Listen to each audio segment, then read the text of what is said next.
absennya supaya kita tahu apakah mereka sakit, izin, ataukah apa.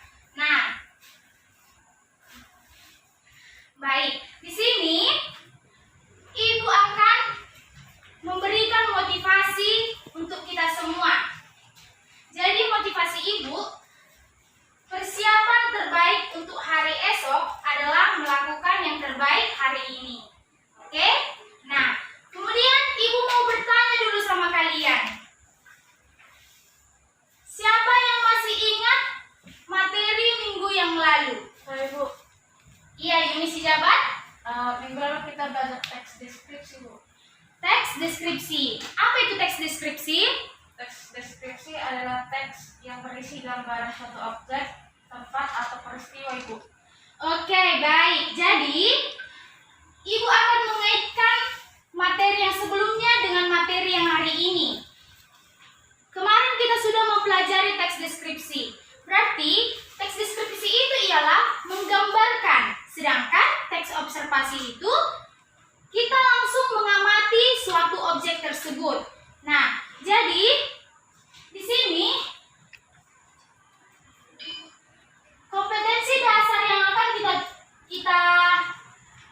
kita capai yaitu 4.2, mengkonstruksi teks laporan hasil observasi dengan memperhatikan isi dan aspek kebahasaannya. Nah, indikator pencapaian kompetensinya apa? Nah, menyusun teks laporan hasil observasi dengan memperhatikan isi dan aspek kebahasaannya. Nah, di sini Ibu ada media. Masih ada yang ingat tentang teks laporan hasil observasi? Masih ingat, Nak? Apa itu teks laporan observasi? Masih tidak ingat ya? Oke, kalau tidak ingat, ini adalah teks laporan hasil observasi adalah teks yang disusun berdasarkan pengamatan tentang suatu objek. Nah, di sini ada Ibu garis bawahi kata pengamatan. Berarti di sini ditandai dan harus diawali dengan pengamatan. Berarti observasi itu ialah pengamatan. Nah, apa saja yang bisa kita amati, Bu? Nah, bisa hewan, bisa juga benda, bisa juga orang, dan juga bisa peristiwa. Oke. Nah, kemarin juga sudah Ibu jelaskan apa saja struktur teks laporan hasil observasi, ya kan? Yang pertama ada deskripsi umum, yang kedua deskripsi bagian, dan yang ketiga deskripsi manfaat. Deskripsi umum ini berisi informasi umum mengenai pengertian, pengklasifikasian. Nah, kalau dia deskripsi bagian mengenai perincian bagian-bagiannya seperti jenis-jenisnya, seperti itu ya, Nak. Oke. Nah, di sini deskripsi manfaat. Sudah dikatakan di sini telah dipaparkan manfaat. Berarti manfaat itu ialah kegunaan. Oke. Nah, di sini juga Ibu menuliskan fungsi teks LHO. Yang pertama memberikan informasi kepada pembaca. Nah, sudah dikatakan di sini memberikan informasi, berarti memberikan edukasi kepada pembaca. Yang kedua, mendokumentasi suatu objek, kegiatan, atau peristiwa. Oke. Di sini juga Ibu tuliskan ada ciri-ciri teks LHO. Pertama, harus objektif. Yang kedua, harus informatif. Yang ketiga, harus faktual. Dan yang keempat, harus komunikatif. Oke. Sekarang kita akan mempelajari mengenai mengonstruksi pembelajaran teks LHO. Jadi tujuannya apa?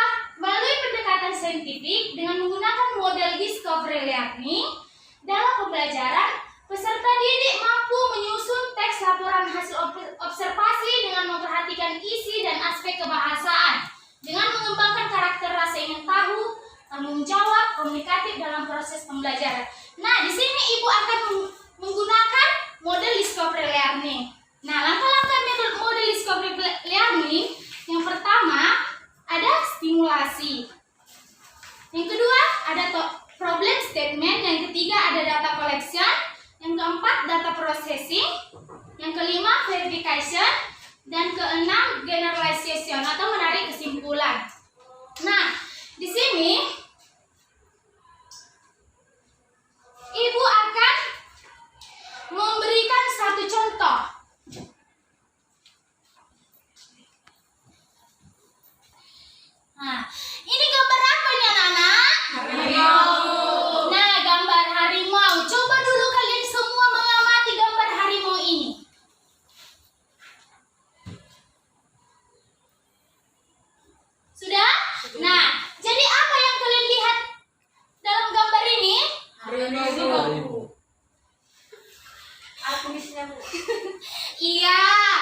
harimau.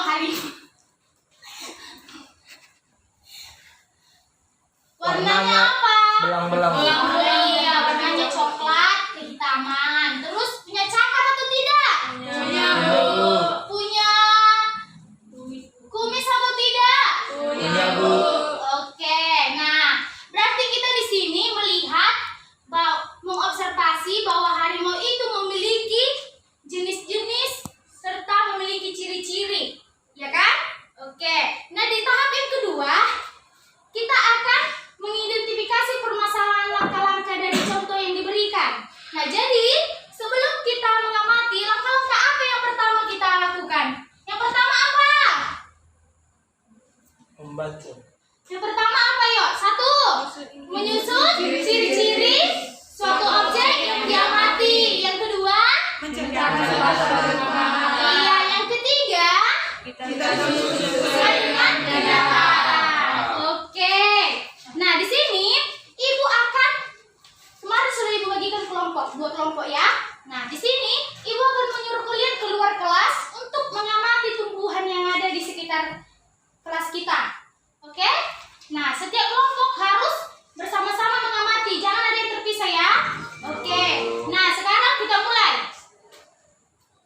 Setiap kelompok keluar untuk mengamati tumbuhan-tumbuhan yang ada di kelas kita. Waktunya cuma 2 menit ya, anak-anak.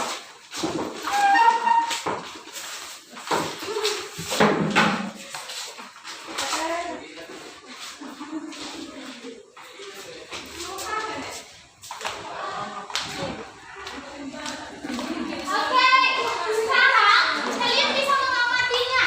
Yang kelompok pertama ibu suruh untuk merah dan kelompok kedua sudah naik.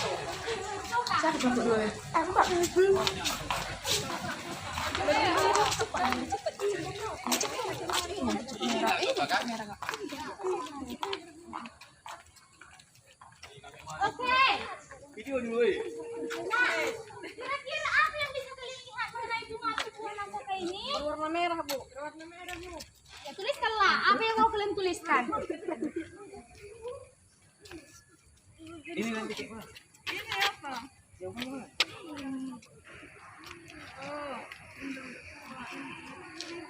Oke, waktunya sudah habis. Silakan masuk semua ke ruangan kelas. Yuk.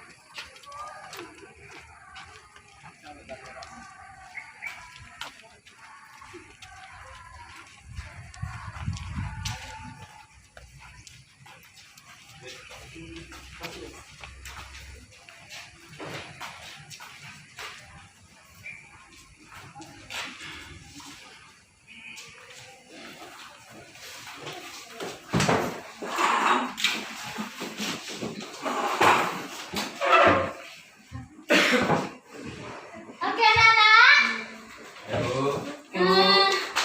Kita masuk ke tahap yang keempat, pengolahan data. Apakah semua sudah mendapatkan data-data yang ibu suruh tadi? Oke, nah kita masuk ke tahap kelima, verification, pembuktian. Jadi kalian anak-anak ibu semua yang sudah ibu bagikan kelompok, ibu menyuruh kalian untuk mempresentasikan hasil kerja kelompok kalian di depan kelas ini. Silakan kelompok 1 untuk mempresentasikan hasil pengamatannya. Semua.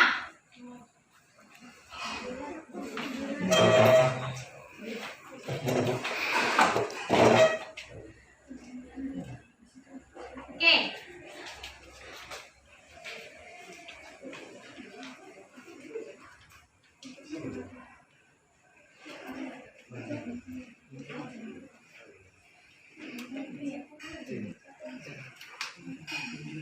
Ayo, Nak. Oke, mulai. Baik, kami akan membacakan dari hasil diskusi kami yang kami dapatkan dari luar. Membiarkan bunga asoka. Pertama itu memotong batang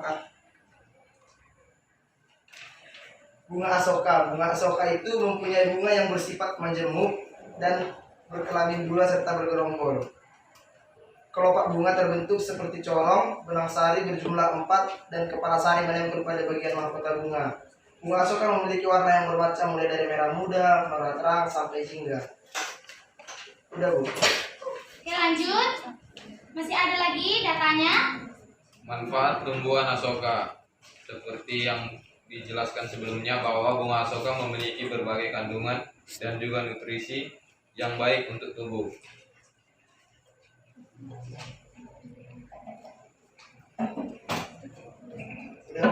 Tuh. Oke, lanjut. Klasifikasi tumbuhan asoka yang pertama, makhluk hidup memiliki fungsi untuk memudahkan pencarian dan juga membandingkan antara satu makhluk hidup. Oke, bagus. Sekarang kelompok 2 dulu untuk mempresentasikan hasil pengamatannya. Pertama, kucuk merah adalah jenis tanaman hias yang tergolong dengan famili Myrtaceae. Saat ini tanaman ini sedang booming di Indonesia sehingga keberadaannya dapat dijumpai. Dan pucuk merah berupa daun tunggal berbentuk lancet, bertangkai sangat pendek, hampir dulu, tumbuh berhadapan, permukaan dan bagian atas mengkilat, warna daun mengalami perubahan. Kemudian pada umumnya, orang hanya mengenal tumbuhan pucuk merah sebagai tanaman hias atau tanaman peneduh saja, tanpa mengenal bagaimana cara pembiakannya. Oke, baik. Silakan duduk anak-anak ibu. Nah, berarti dua kelompok ini mengamati bagaimana itu tumbuhan asoka, bagaimana itu tumbuhan pucuk merah, bagaimana ciri-cirinya, manfaatnya, cara perawatannya, dan sebagainya. Oke? Nah, jadi kesimpulan yang ibu berikan pada hari ini, yang pertama apa yang bisa kita dapatkan? Kesimpulannya, yang pertama menemukan topi. Yang kedua Mencari informasi dari topik yang kita mati. Yang ketiga Menulis informasi dari api yang iya.